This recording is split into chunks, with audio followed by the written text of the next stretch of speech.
Superfast खबरों के बाद आगे बढ़ेंगे। आगे बढ़ते हुए बड़ी खबर जम्मू कश्मीर से है। जम्मू कश्मीर जहां पर आज दूसरे चरण के लिए मतदान चल रहा है। सुबह से लोग लंबी लंबी कतारों में लगकर अपनी बारी का इंतजार कर रहे हैं। ज्यादा से ज्यादा संख्या में वोट डाले लोग, ये हम भी लगातार दर्शकों से कह रहे हैं। जम्मू कश्मीर में जिन जिन हिस्सों में आज वोटिंग है, अपने घरों से निकलिए। 6 जिलों की 26 सीटों पर आज वोटिंग हो रही है। दूसरे चरण में 239 उम्मीदवारों की किस्मत का फैसला होना है।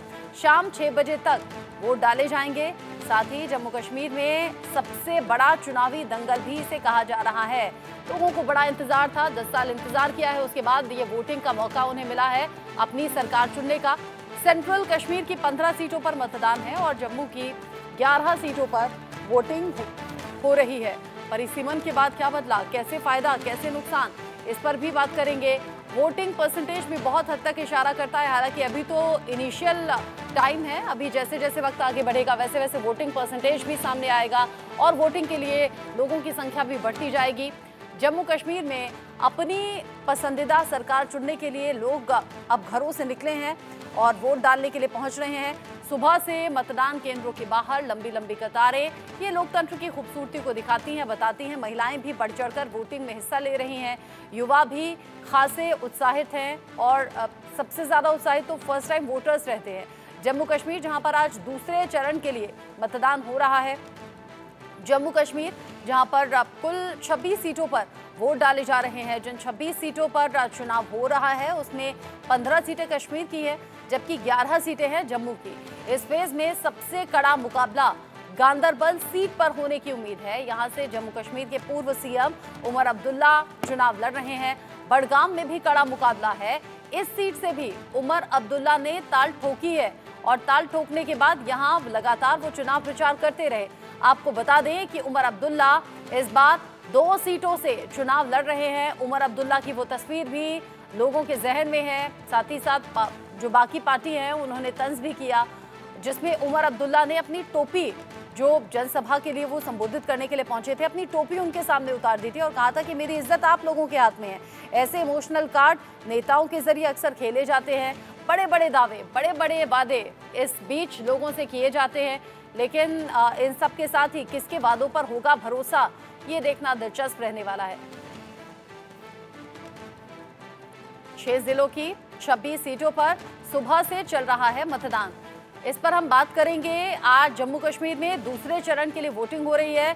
ऋषभ तिवारी जी मेरे साथ में हैं, बीजेपी के प्रवक्ता हैं। ईशान त्यागी मेरे साथ कांग्रेस प्रवक्ता के तौर पर जुड़े हुए हैं। साथ ही साथ जेकेएनसी से प्रवक्ता डॉक्टर सुखविंदर सिंह मेरे साथ में हैं और मेरे साथ हैं अरविंद मोहन सर, वरिष्ठ पत्रकार हैं। सुशील वकील भी मेरे साथ में हैं, वरिष्ठ पत्रकार के तौर पर। आप सभी का बहुत स्वागत। चुनाव की एक एक बारीकी पर हम बात करेंगे, लेकिन चूंकि दूसरे चरण के लिए चुनाव अभी हो रहा है, वोटिंग सुबह से चालू है और क्या कुछ इंतजाम है, किस तरीके से लोगों में उत्साह है, इंडिया न्यूज संवाददाता मेहंदी गर्ग की पहले ग्राउंड जीरो से रिपोर्ट देखते हैं, फिर आपका रुख होगा।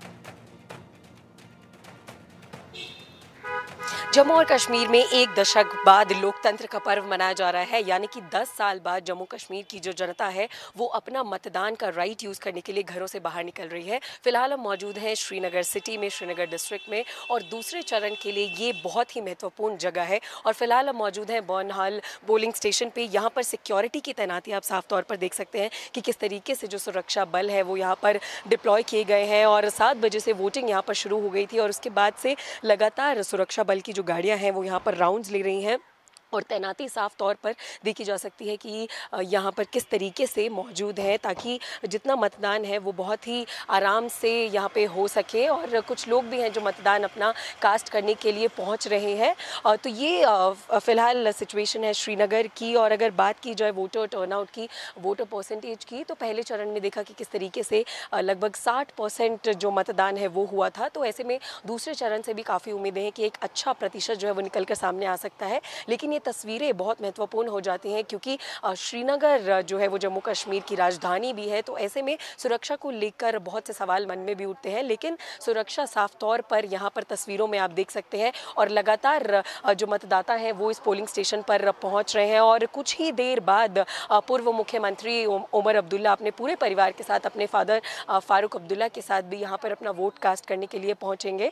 और राजनीतिक तौर पर अगर बात की जाए तो उमर अब्दुल्ला इस बार अपना जो फेथ है वो आजमा रहे हैं, क्योंकि 2 डिस्ट्रिक्ट से वो चुनाव लड़ रहे हैं, गंदरबल से और बडगाम से, और दोनों ही राजनीतिक तौर पर बहुत ही स्ट्रॉन्ग सीट्स हो जाती है और मुकाबला बिल्कुल आसान नहीं होने वाला है, क्योंकि उनके सामने जो मुकाबले में खड़े हैं वो भी कहीं ना कहीं स्ट्रॉन्ग कैंडिडेट्स माने जा रहे हैं। तो श्रीनगर की ये सीट है और ये जगह बहुत ज़्यादा महत्वपूर्ण है, और आसपास का जो इलाका है वो लाल चौक का पड़ता है, डल लेक का पड़ता है। तो ऐसे में जितने लोकल्स हैं वो यहाँ पर धीरे धीरे करके अपना मतदान करने के लिए पहुँचने वाले हैं। तो ये तस्वीरें इंडिया न्यूज़ पर हम आपको लाइव श्रीनगर से दिखा रहे हैं। कैमरा पर्सन अविनाश के साथ मैं mehndi Garg, India news Srinagar. Ground zero से मेहंदीगढ़ की रिपोर्ट आपने देखी। उमर अब्दुल्ला की चर्चा बहुत ज्यादा है, 2 सीटों से चुनाव लड़ रहे हैं और इस बार जो जम्मू कश्मीर में चुनावी दंगल है वो बहुत ज्यादा दिलचस्प नजर आ रहा है। साथ ही साथ आम लोगों की भी उत्सुकता बढ़ी हुई है, क्योंकि 10 साल बाद ये मौका उनके बीच में पहुंचा है। विधानसभा इलेक्शन में वोट डालने का मौका और अपने पसंद की सरकार चुनने का मौका। मेरे साथ में गेस्ट तमाम जुड़े हुए हैं, एक बार फिर से सभी का स्वागत। ऋषभ जी, आपसे शुरुआत कर रही हूँ। जिस तरीके से इक्वेशंस अभी नजर आ रही हैं, हर पार्टी वहां जोर लगाती हुई नजर आ रही है, लेकिन बीजेपी कॉन्फिडेंस बनाए हुए है अकेले अपने दम पर। बीजेपी कह रही है अकेले ही लड़ेंगे, अकेले ही चुनाव जीतेंगे और बीजेपी का ही सीएम होगा। लेकिन फिर सवाल ये आता है कि सभी सीटों पर कैंडिडेट्स उतारे तक नहीं आपने। सबसे पहले इंडिया न्यूज का धन्यवाद मैम, जिन्होंने चर्चा के लिए आमंत्रित किया। देखिए, हमें कोई ओवर कॉन्फिडेंस नहीं है मैम। बात उस कॉन्फिडेंस पे है कि जिस तरह हमने अपने कार्यों को डिलीवर किया है, अंत्योदय मूल मंत्र से इम्प्लीमेंट किया है, तो उस विश्वास से हम चल रहे हैं। भारतीय जनता पार्टी का कार्यकर्ता चाहे बूथ स्तर का हो, चाहे शीर्ष नेतृत्व पे बैठा हो, 24/7 देश हित के लिए, राज्य हित के लिए कार्य करता है। उसी विश्वास पे हम ये कह रहे हैं कि वहां पे सरकार बनाएंगे। और हम बेशक कुछ सीटों पे चुनाव नहीं लड़ रहे होंगे, लेकिन जहां पे हम लड़ रहे हैं वहां मजबूती से लड़ रहे हैं, और जहां पे हम जीत कर आएंगे और जो बाकी समीकरण बनेगा, जो भी जम्मू कश्मीर के हित में होगा, हम उसके लिए काम करेंगे। 2 पहलू आज देखने की आवश्यकता है मैम। पहला कि इस देश में और जम्मू कश्मीर राज्य में केवल 2 परिवार ऐसा था जो अपने आप को यहाँ का ठेकेदार मानता था, चाहे अब्दुल्ला परिवार हो राज्य में, चाहे देश में गांधी परिवार हो। उस गथा को देश की जनता, राज्य की जनता ने तोड़ने का काम किया है। आज जम्मू कश्मीर के युवाओं के बीच एक उम्मीद की किरण है कि यहाँ पे स्पेशल इकोनॉमिक जोन बनेगा तो रोजगार आएंगे, हाथ में कलम आएंगे, पत्थर के जगह हम कलम को देखने को मिलेगा। तो इस तरह का वातावरण अगर हम डेवलप कर पा रहे हैं, तो इस उम्मीद से हम कह रहे हैं कि जम्मू कश्मीर में हम बेशक सरकार बनाएंगे और एक शांतिपूर्ण तरीके से जम्मू कश्मीर को खिलखिलाता हुआ वादियों के बीच रखने का हमारा पूरा प्रयास रहेगा। ठीक है, ऐसा बीजेपी के बड़े चेहरे जब पहुंच भी रहे हैं जम्मू कश्मीर में चुनाव प्रचार करने के लिए, तो ये कहा जा रहा है कि आतंक को पाताल में भेज देंगे, शांति अमन सुकून होगा। तो फिर वहां के लोकल लोग पूछते हैं कि भाई केंद्र में आपकी सरकार है, तो फिर क्यों नहीं अमन चैन सुकून पूरी तरह से अभी आ जाता। हालांकि कंपैरेटिवली लोग अलग अलग तरीके से बातें करते हैं। कोई कहता है कश्मीर में घटनाएं कम हो गई हैं, कोई कहता है जम्मू में घटनाएं नहीं होती थी तो वहां होने लगी हैं। मिले जुले से रिस्पॉन्स हैं। ईशान त्यागी जी, आज कितने कॉन्फिडेंट हैं आप? रचना जी, देखिए, हम भरपूर कॉन्फिडेंट हैं और आपके चैनल के माध्यम से सबसे पहले मैं जो जम्मू कश्मीर के वोटर मुझे सुन रहे होंगे आपके चैनल को जी, मैं उनसे अपील करना चाहूंगा, और ये बहुत महत्वपूर्ण अपील है कि आपको 10 साल बाद वोट देने का मौका मिला है, आपको 10 साल बाद जमहूरियत बचाने का मौका मिला है, आपको 10 साल बाद आतंकवाद से लड़ने का मौका मिला है, आपको 10 साल बाद आज इस देश के संविधान को बचाने का मौका मिला है, अपने मूल अधिकारों को बचाने का मौका मिला है। 10 साल से आपको इंटरनेट सेवाएं नहीं मिल रही थी, शिक्षा की जो व्यवस्था थी वो चरमरा गई थी, सड़क टूटी हुई है, पानी नहीं है 10 साल से आपके पास। तो उन सब चीजों को ठीक करने का मौका आज आपको मिला है, और आप जाएं और जिस भी पार्टी को आप वोट करना चाहे, जिस भी कैंडिडेट को आप वोट करना चाहे, वो कांग्रेस का हो, बीजेपी का हो, नेशनल कॉन्फ्रेंस का हो, पीडीपी का हो या किसी भी अन्य दल का हो, उनको आप जाएं जरूर, वोट जरूर करें। क्योंकि दूसरी बात, अभी हमने ऋषभ तिवारी जी को सुना। हाँ। ऋषभ तिवारी जी कह रहे थे हम कुछ सीटों पे नहीं लड़ रहे। अमित शाह जी ने, मुझे याद है एक रैली हुई थी उनकी जम्मू कश्मीर में, लोकसभा में क्या किया इन्होंने, लोकसभा में 3 सीटें थी वैली की, कश्मीर वैली की, जिनसे भारतीय जनता पार्टी ने पलायन करने का काम किया। उसके बाद अमित शाह जी वहां जाते हैं और कहते हैं हम 90 की 90 सीटों पे आने वाले विधानसभा चुनाव में सारी 90 सीटों पे दावेदारी करेंगे और सभी 90 सीटों पे अपने कैंडिडेट उतारेंगे। उसके बाद आज भारतीय जनता पार्टी का खड़ी है, क्योंकि ऋषभ तिवारी जी ने कहा कुछ ही सीटों पे। आज 47 में से भारतीय जनता पार्टी केवल और केवल 19 सीटें लड़ रही है।